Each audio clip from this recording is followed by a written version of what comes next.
Assalamualaikum. Assalamualaikum warahmatullahi wabarakatuh. Bertemu lagi dengan saya pada mata kuliah penulisan karya ilmiah ya. Pada pertemuan pada pagi hari ini kita akan membahas tentang bagaimana menulis proposal PKM ya.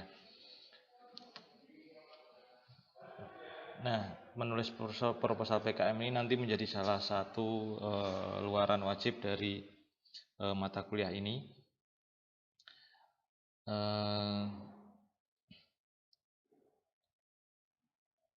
Saya mulai dulu dari model dasar penyusunan proposal PKM. Yang pertama, baca dan pahami buku panduan yang disediakan. Jadi, hal utama yang perlu Anda pahami tentang PKM yaitu salah satu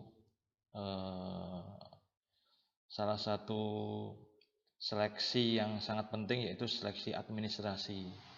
Jadi sebelum seleksi ke seleksi konten, ini masuk dulu ke seleksi administrasi. Pada seleksi administrasi ini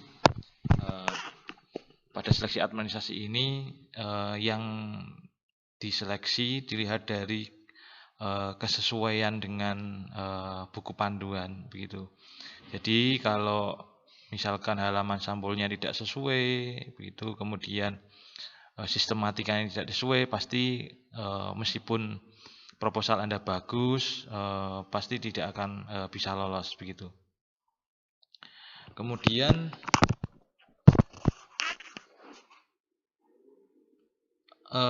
Anda harus memahami dulu bentuk substansi antara berbagai jenis PKM. Jadi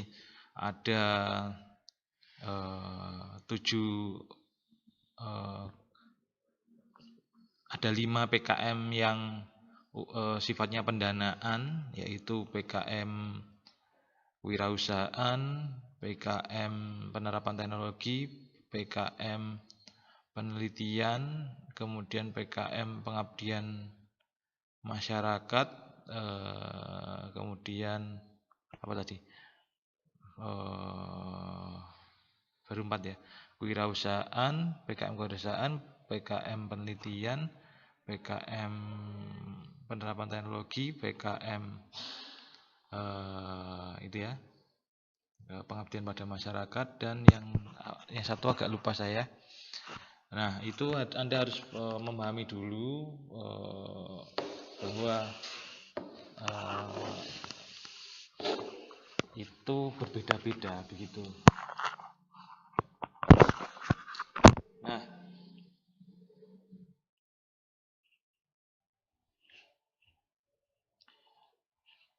Nah, nanti saya akan jelaskan apa perbedaannya ya. Kemudian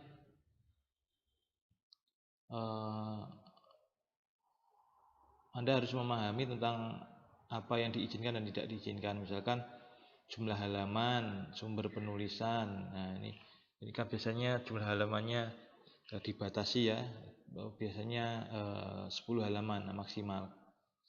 Nah, itu coba nanti Anda biasanya tiap tahun ada perubahan panduan, Anda harus cermati dulu sebelum menulis PKM.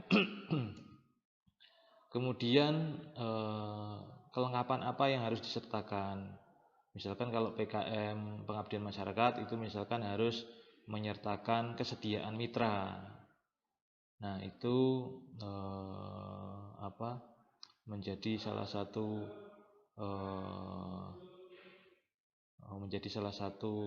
syarat ya agar Anda bisa lolos.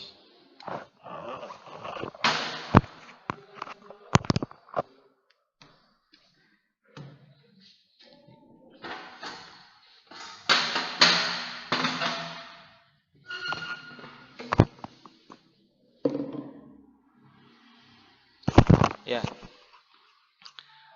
Kemudian patuhi format dan sistematika penulisan yang telah ditetapkan. Jadi Anda harus membaca betul-betul format dan sistematikanya. Jadi seperti yang saya katakan tadi, seleksi awalnya adalah seleksi administrasi. Kalau format dan sistematikanya tidak sesuai, maka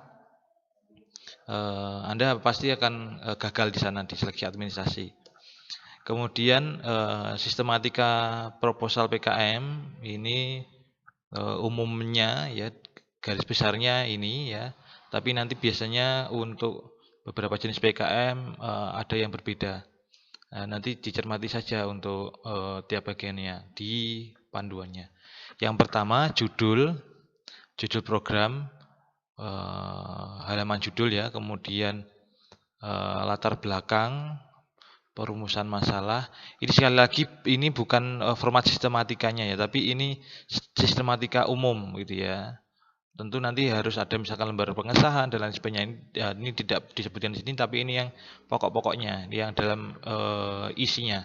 Jadi judul, latar belakang, perumusan masalah, tujuan program, kemudian luaran yang diharapkan, kegunaan, tinjauan pustaka untuk PKMP, PKMT, dan PKMKC. Kemudian gambaran umum rencana usaha, berisi ulasan mengenai hasil survei kelayakan usaha untuk PKMK dan gambaran umum masyarakat sasaran untuk PKMM. Kemudian metode pelaksanaan, jadwal kegiatan, rancangan biaya, daftar pustaka, lampiran ya. Oke. Saya mulai dulu dari judul. Judul program itu biasanya dibatasi jumlah katanya. Umumnya dibatasi sampai 14 ya. Kemudian latar belakang ini nanti isinya adalah menyajikan kenapa sih Anda memilih judul tersebut. Kemudian perumusan masalah ini dari latar belakang masalah tersebut Anda kemudian merumuskan masalah yang ingin dijawab apa. Kemudian yang keempat tujuan program. Tujuannya apa? Anda ingin melaksanakan program yang Anda usulkan tersebut. Kemudian luaran yang diharapkan. Luarannya itu apa? Nah, luaran ini biasanya beberapa mahasiswa bingung ya mengisi apa luaran yang diharapkan ini bisa dalam bentuk adanya perubahan sikap untuk misalnya untuk PKMM itu perubahan sikap, misalkan kalau mau melakukan pengabdian di masyarakat tentang bahaya stunting begitu. Nah itu berarti ada perubahan sikap masyarakat tentang bagaimana seharusnya anak itu berkembang sehingga tidak terjadi stunting begitu. Misalkan begitu, itu perubahan sikap. Nah, misalkan untuk PKMP penelitian ya luaran yang diharapkan pastinya setidaknya adalah artikel penelitian begitu. Kemudian PKM teknologi ya hasilnya tentu produk ya, PKMT dan PKMKC itu produk. Kemudian untuk PKMM itu produk luaran yang diharapkan tentunya adalah berupa suatu usaha baru gitu. Kemudian metode pelaksanaan ini berisi tentang bagaimana Anda melaksanakan program PKM tersebut. Kemudian jadwal kegiatan ini diharapkan Anda dibuat rinci ya. Kemudian rancangan biaya ini Anda tuliskan berapa biaya yang Anda butuhkan. Ini sebaiknya biaya yang Anda ajukan tidak melebihi dengan batas yang telah ditentukan. Kemudian daftar pustaka ini khusus untuk PKMP, PKMT, dan PKMKC. Kemudian lampiran yang utama adalah biodata Anda selaku ketua dan anggota, kemudian biodata dosen pendamping. Nah, untuk untuk PKMM, untuk kewirausahaan, ini disarankan PKMK ini disarankan Anda tuliskan adanya surat pernyataan dari mitra ya. Mitra itu artinya masyarakat yang akan Anda berikan program gitu ya. Di situ ada surat sebaiknya dilengkapi dengan surat pernyataan kesediaan mitra untuk bekerja sama dalam program tersebut. Begitu. Kemudian untuk PKMM biasanya eh, maaf untuk PKMK untuk kelayakan usaha, maaf untuk PKMK untuk kewirausahaan ini biasanya dilengkapi dengan gambaran umum rintisan usahanya gitu, dan lain sebagainya. Nanti harus sesuai dengan apa yang ada pada panduan. Oke, kita mulai dari judul PKM. Judul PKM itu dibuat ringkas tetapi jelas dan menunjukkan dengan tepat masalah yang hendak dipecahkan dan tidak membuka peluang penafsiran yang beraneka ragam. Jadi ada kreativitas, harusnya ada kreativitas baru dan original terhadap masalah yang akan dipecahkan, misalkan modifikasi, penyempurnaan, dan pengembangan. Nah, jadi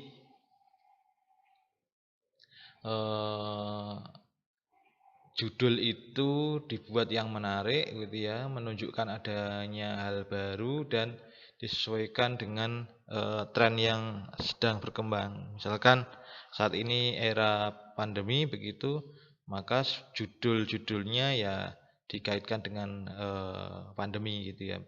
Misalkan untuk kewirausahaan, misalkan bagaimana apa membuat produk untuk mengantisipasi kewirausahaan, apa untuk mengantisipasi pandemi begitu. Misalkan membuat apa? Membuat masker, membuat face shield dan lain sebagainya begitu. Kemudian contoh judul-judul PKMP ini saya baca sekilas saja ya. Misalkan untuk judul penelitian apa PKM penelitian, misalkan ini studi kemampuan hutan kota dalam penyerapan karbon. Ya, ini sangat sederhana sekali aja. Kemudian screening dan potensi kulit buah pepaya mentah sebagai obat anti malaria. Kemudian pengolahan biji karet menjadi biodiesel. Kemudian comic enhancement, suatu metode peningkatan integritas ego pada lansia. Nah, ini contoh-contoh PKM penelitian. Nah, ketika Anda akan membuat PKM penelitian nanti, saya harapkan nanti harus Anda sesuaikan dengan apa program studi Anda ya. Harus disesuaikan dengan program studi. Kalau IPA ya maka yang berkaitan dengan IPA. Nah, biasanya PKM itu anggotanya itu diharuskan memang berbeda tingkat gitu. Misalkan semester 3 Anda kan semester 3 ya minimal ada yang semester 1 atau semester 5 atau 7 begitu. Nah, selain itu yang biasanya membuat lolos itu adalah biasanya harus ada anggota dari prodi lain ya, prodi lain. Oke. Contoh judul PKMT, pengembalian kualitas air melalui pemanfaatan bonggol pisang dan daun ketapang di saluran air yang tercemar amonia dan hidrogen sulfida. Ini juga apa contoh ya untuk penerapan teknologi. Kemudian teknologi pemanfaatan limbah nanas sebagai agensia yang meningkatkan kualitas tempe dan pada home industri tempe Sanan di Kota Malang. Ya, ini contoh-contoh untuk PKMT. Intinya adalah untuk PKMT ini Anda menerapkan teknologi untuk mengatasi suatu permasalahan yang ada di masyarakat. Nah, nanti Anda bisa baca sendiri ini isinya. Ini juga PKMT ini yang tertarik dengan sistem informasi dan software ya. Ini misalkan ini membuat software tata cara pembagian harta waris dalam Islam. Nah, ini mahasiswa UIN ini mungkin ya. Jadi kemudian penerapan media teknologi informasi dan komunikasi menggunakan Microsoft Excel dalam pembelajaran matematika sekolah subpokok bahasan persamaan kuadrat tingkat SMA. Nah, ini apa? Anda sebenarnya bisa masuk ke sini peluangnya ya. Terutama ini kan saya sudah mengajari Anda untuk membuat bahan ajar berbasis Android menggunakan app Inventor pada semester nanti pada pertengahan semester. dan nanti juga mekanika ini mulai menggunakan Scratch dalam simulasi. Ini Anda bisa manfaatkan dan lain sebagainya ya. Ini ada pengembangan situs obat tradisional. Kemudian pembuatan prototipe alat pengering rumput laut berbasis tenaga surya hybrid sistem portable. Kemudian kunci pintu digital dengan sistem keamanan berbasis SMS. Ini ya intinya PKMT ini yang menerapkan membuat prototipe ya. Jadi prototipe itu bentuk sederhana dan dalam skala kecil ya. Kemudian contoh untuk judul PKMK ya kewirausahaan, misalkan wirausaha tanaman anggrek secara kultur jaringan. Ini biasanya anak biologi. Kemudian emping melinjo cara pasta anti asam urat dengan fortifikasi bumbu rempah-rempah. Kemudian pengembangan usaha alternatif produk kulit dari limbah kulit ikan pari. Kemudian komersialisasi sirup wortel sebagai usaha diversifikasi pangan sumber provitamin. Intinya judul-judulnya ini adalah berkaitan dengan kewirausahaan ya. Ini untuk PKMM ya. Program The Power of Div menumbuhkan konsep diri positif pada remaja tunarungu. Kemudian penggunaan kelembagaan lokal dalam pengelolaan perikanan berbasis komanajemen di Kecamatan Panimbang. Kemudian pengembangan industri dodol mangga Indramayu sebagai makanan bergizi. Jadi ini di masyarakat yang judul ketiga ini di masyarakatnya sudah ada wirausaha dodol mangga ini. Kemudian dikembangkan lagi industri ini melalui program yang Anda tawarkan sehingga masyarakatnya menjadi berdaya begitu. Nah, latar belakang masalah berisi apa? Yang pertama, berisi penjelasan mengapa masalah yang dikemukakan dalam judul dipandang menarik, penting dan perlu dilakukan. Ya, caranya bagaimana supaya permasalahan yang Anda angkat itu dikatakan menarik? Di situ harus ada gap masalah. Gap masalah itu adalah perbedaan antara fakta dan teori. Misalkan begini, teorinya bahwa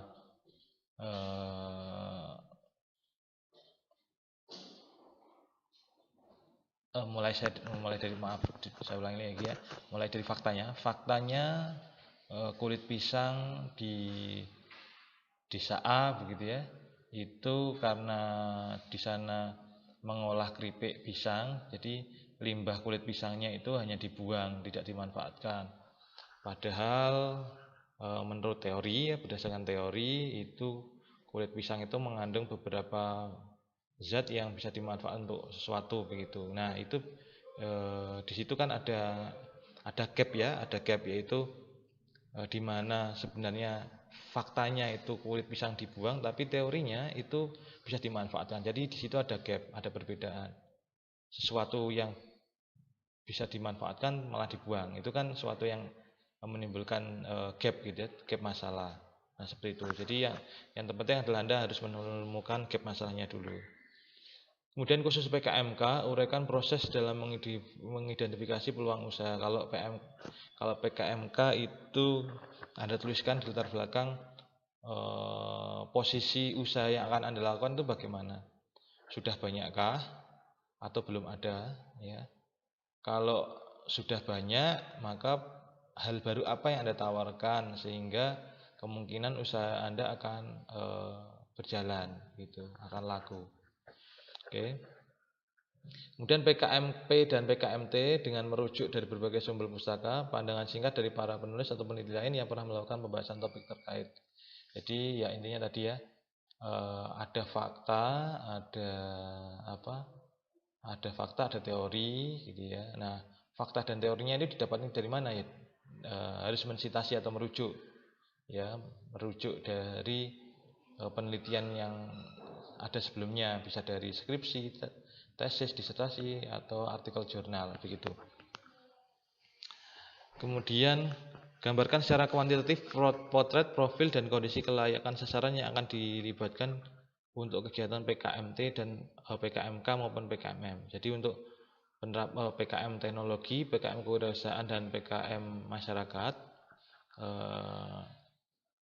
Anda harus menggambarkan secara kuantitatif ya. Kuantitatif itu misalkan jumlah penduduknya berapa, luas wilayahnya berapa. Kalau misalkan tadi membahas tentang manfaat kulit pisang itu berapa sih yang industri yang mengolah pisang, kemudian berapa sih kulit pisang yang dihasilkan tiap hari. Nah, itu harus dikuantitasikan ya. Kemudian gambarkan pula kondisi dan potensi wilayah dari segi fisik, sosial, ekonomi maupun lingkungan yang relevan dengan kegiatan yang akan dilakukan. Jadi harus dideskripsikan ya kondisi dan peta potensi wilayahnya.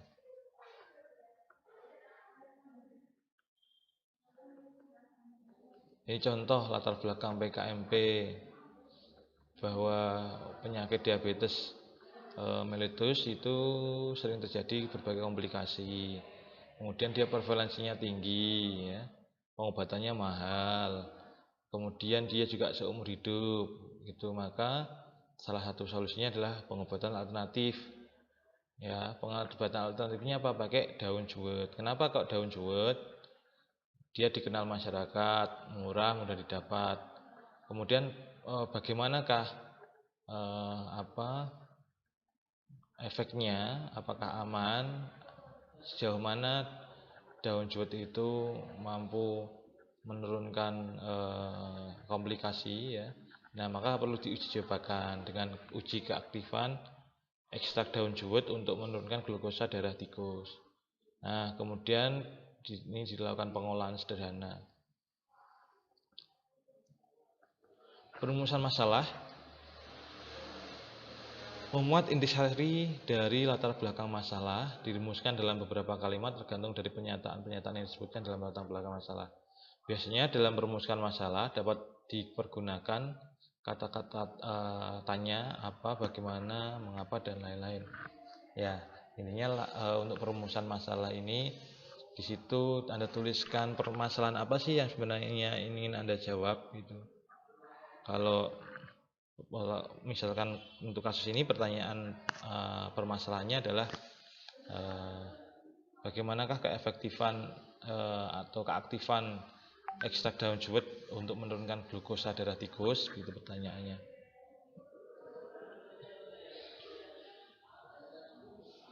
Ya, contoh pernyataan perumusan masalah dalam penelitian. Ini ya contohnya, pengobatan penyakit diabetes mahal, maka perlu cari pengobatan alternatifnya, gitu kan. Kemudian secara tradisional masyarakat menggunakan daun jewet. Pertanyaannya adalah benarkah? Benarkah itu berarti menguji kan? Menguji apakah seberapa efektif daun jewet itu untuk menurunkan kadar gula dalam darah.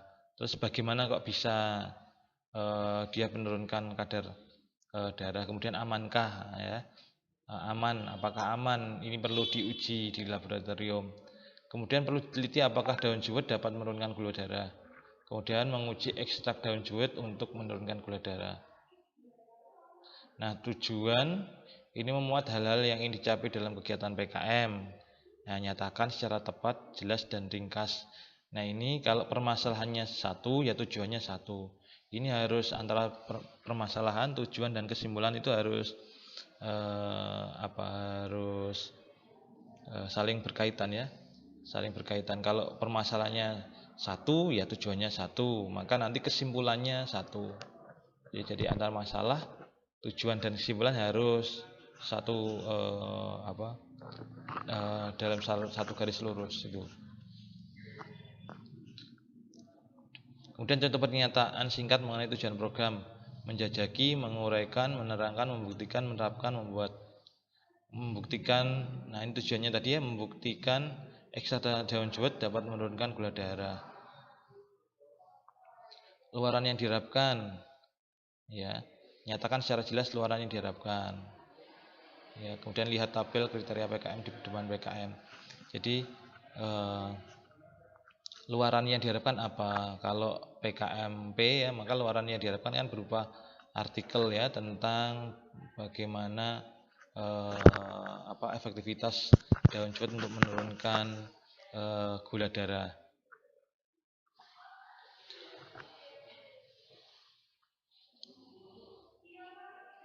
Kemudian ini ya, bisa juga luaran yang diharapkan itu berupa pengembangan teori atau teori baru atau inovasi teknologi tepat guna. Nah, apakah ekstrak daun jewet dapat menurunkan gula darah pada kelinci percobaan yang dapat dipublikasikan dalam jurnal ilmiah? Jadi luaran yang diharapkan adalah kalau PKM penelitian berupa artikel jurnal ya, atau paten, mungkin bisa paten juga. Kemudian manfaat program membuat hal-hal yang akan dicapai bila kegiatan PKM ini berhasil. Ya, kalau sekiranya kalau berhasil itu nanti hasilnya seperti apa, itu namanya manfaat. Kemudian tinjauan pustaka untuk PKMP, PKMT, dan PKMKJ. Ini yang pertama memuat uraian sistematis tentang hasil-hasil teknologi yang didapat oleh kegiatan terdahulu dan yang ada hubungannya dengan kegiatan yang akan dilakukan. Kemudian hendaknya ditunjukkan bahwa permasalahan yang akan dipecahkan belum terjawab atau belum terpecahkan secara memuaskan. Kemudian fakta yang dikemukakan sejauh mungkin diambil dari sumber aslinya. Kemudian semua sumber yang dipakai harus disebutkan dengan mencantumkan nama akhir dan tahun. Jadi menggunakan mensitasi gitu ya. Nah, pada tinjauan pustaka ini yang penting Anda tambahkan di situ adalah bahwa dalam tinjauan pustaka Anda harus menjelaskan posisi program Anda itu bagaimana. Kalau PKMP ya posisi penelitian Anda bagaimana. Orang misalkan sudah ada ekstrak daun itu tadi ya. Daun apa namanya tadi? Daun jewet ya. Nah, itu kira-kira penelitiannya sejauh mana? Ya. Apakah sudah ada atau belum? Ya, itu dituliskan di situ. Ya, dituliskan sejauh mana daun jewet sudah diteliti itu sejauh mana, misalkan kandungannya apa. Kemudian untuk untuk PKMK ini bukan landasan teori tapi gambaran rencana usaha. Ini uraikan kondisi umum lingkungan yang menimbulkan gagasan menciptakan kegiatan usaha. Jadi mengapa sih Anda ingin membuat kegiatan usaha tersebut? Apakah apa yang melandasi? Nah, di sini Anda harus menuliskan bahwa masyarakat memang membutuhkan produk Anda, gitu. Kemudian gambaran mengenai potensi sumber daya dan peluang pasar termasuk analisis ekonomi usaha yang direncanakan disajikan secara singkat untuk menunjukkan kelayakan usaha. Jadi kira-kira kalau Anda mau membuat usaha tersebut itu potensi sumber dayanya bagaimana, misalkan modalnya, kemudian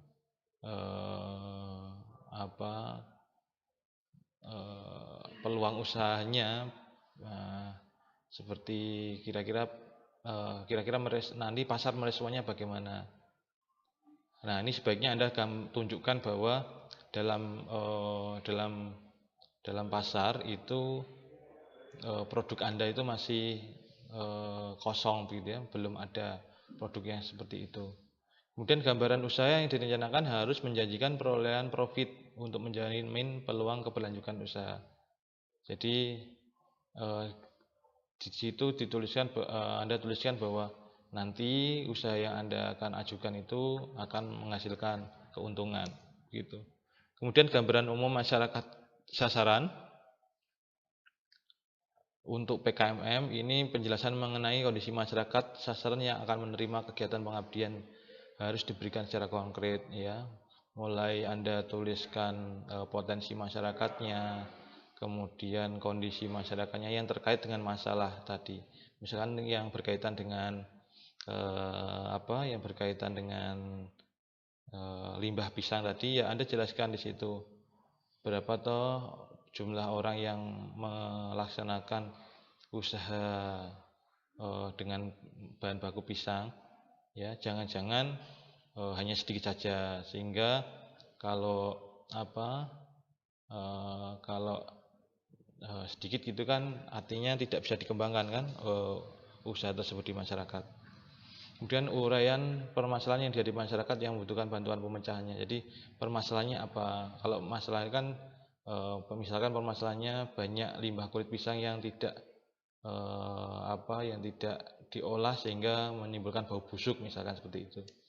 Kemudian berikan gambaran solusi yang ditawarkan termasuk teknologi yang akan digunakan. Nah, ini yang penting, yang lupa oleh orang ya, oleh mahasiswa untuk membuat PKM adalah dia tidak memberikan teknologi yang akan digunakan. Nah, teknologi ini tidak selamanya yang belum pernah digunakan. Misalkan sudah pernah digunakan, hanya saja dalam hal lain. Misalkan sebagai contoh, dulu saya mengajukan PKMM dan didanai itu berkaitan dengan pengolahan pupuk kompos. Nah, saya di situ menggunakan starter namanya E4. E4 itu biasanya digunakan untuk bidang pertanian. Nah, tapi itu saya gunakan untuk pengolahan kompos. Itu bisa seperti itu. Nah, hindari usulan kegiatan percobaan dalam PKMM. Artinya apa? Artinya kalau Anda mengajukan PKMM, teknologinya harus sudah fix gitu ya, memang sudah teruji gitu. Jangan Anda coba-coba menerapkan teknologi apa begitu. Kemudian mengandung uraian tentang untuk metode pelaksanaan, ini isinya bahan atau materi, alat yang dipakai, tahapan pelaksanaan program atau prosedur, kemudian gambar desain yang akan dihasilkan jika ada. Kemudian jadwal kegiatan, dalam jadwal kegiatan harus ditunjukkan tahap-tahap sesuai dengan metode pelaksanaan program, kemudian rincian kegiatan, kemudian waktu yang diperlukan untuk setiap tahap, kemudian jadwal kegiatan dapat disajikan dalam bentuk matriks. Jadi nanti matriks gitu ya, di sebelah paling kiri itu kegiatannya apa, kemudian di sini yang sebelah kanannya adalah di sini bulan gitu ya. Kalau kegiatan pertama di bulan Juni berarti apa, di bulan Januari berarti Januari itu dikasih silang gitu. Nah, itu untuk memudahkan membaca. Jadi dalam bentuk tabel. Kemudian rancangan biaya, berikan rincian biaya PKM, kemudian biasanya terdiri dari 4 ini, bahan habis pakai, peralatan penunjang, perjalanan dan lain-lain ya. Ini harus lengkap, wajar dan jelas peruntukannya. Honorarium bagi tim pelaksana maupun dosen pendamping tidak diperkenankan ya. Ya intinya harus wajar ya dalam menyusun anggaran, karena kalau tidak wajar nanti pasti Anda akan dipotong nanti usulan anggarannya. Kemudian daftar pustaka berisi informasi tentang sumber pustaka yang telah dirujuk. Jadi kalau yang Anda tuliskan di rujukannya Anda tuliskan di proposal, maka Anda harus menuliskannya di daftar pustaka. Kemudian format perujukan pustaka mengikuti cara Harvard atau cara voiceover. Nah, nanti ada cari sendiri cara contohnya. Kemudian untuk setiap pustaka yang dirujuk dalam naskah harus muncul dalam daftar pustaka. Jadi begitu juga sebaliknya ya. Kalau di proposal Anda merujuk ya, maka di daftar pustakanya harus ada. Begitu juga kalau Anda tuliskan di daftar pustaka, harusnya dirujuk dalam proposal begitu. Lampiran ini berisi daftar riwayat hidup ya, ketua dan anggota dan dosen pendamping, kemudian gambaran teknologi yang akan diterap kembangkan. Kemudian ini gambaran teknologinya ini Anda kalau bisa dilengkapi dengan gambar juga ya. Kemudian surat pernyataan kesediaan bekerja sama dari pengusaha kecil, koperasi atau kelompok tani ya. Ini sebagai bukti bahwa masyarakat yang Anda libatkan dalam ini itu bersedia.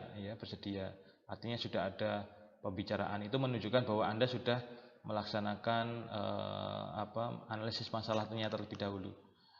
Ya, itu menunjukkan bahwa Anda memang sudah memahami masalah yang tengah dihadapi. Kemudian detail lokasi pengusaha kecil atau mitra kerja. Jadi ini tunjukkan posisinya di mana, letak mitranya di mana. Kemudian hal-hal lain yang dianggap perlu. Kemudian kiat agar proposal lolos seleksi, proposal harus lengkap dan sesuai format ya. Bahasanya harus mudah dipahami, karena penilainya itu misalkan kalau Anda IPA begitu, biasa saja reviewernya bukan dari IPA, bisa saja dari Fakultas Ilmu Sosial gitu. Maka harus dibuat dengan bahasa yang mudah dipahami. Ada benang merah antara judul, latar belakang, perumusan masalah, tinjauan pustaka, metode pelaksanaan program dan target luaran. Kemudian manfaat yang jelas bagi baik bagi mahasiswa maupun masyarakat. Kemudian terlihat adanya kesamaan tim yang baik kalau bisa dirinci dalam proposal. Jadi dituliskan pada mungkin ditambahi ya tentang di lampiran itu tentang pembagian tugas ya. Anggota satu tugasnya apa dan seterusnya. Kemudian adanya kesesuaian biaya dan target luaran kalau bisa biaya dirinci secara detail. Jadi misalkan Anda tuliskan biaya penulisan karya ilmiah misalkan begitu, biaya penerbitan jurnal begitu, misalkan Anda tulis begitu, tapi ternyata target luarannya tidak ada jurnal gitu kan, itu kan tidak sesuai. Jadi harus sesuai antara biaya dan target luaran. Ya, demikian materi untuk PKM ya. Nanti kurang lebihnya kita akan dapat berdiskusi di Elita begitu ya. Atau nanti kalau Elitanya tidak bisa, kita bisa diskusi di WA. Kalau ada pertanyaan silahkan ditanyakan, ada komentar silahkan ditanyakan ya. Saya akhiri, wassalamualaikum warahmatullahi wabarakatuh.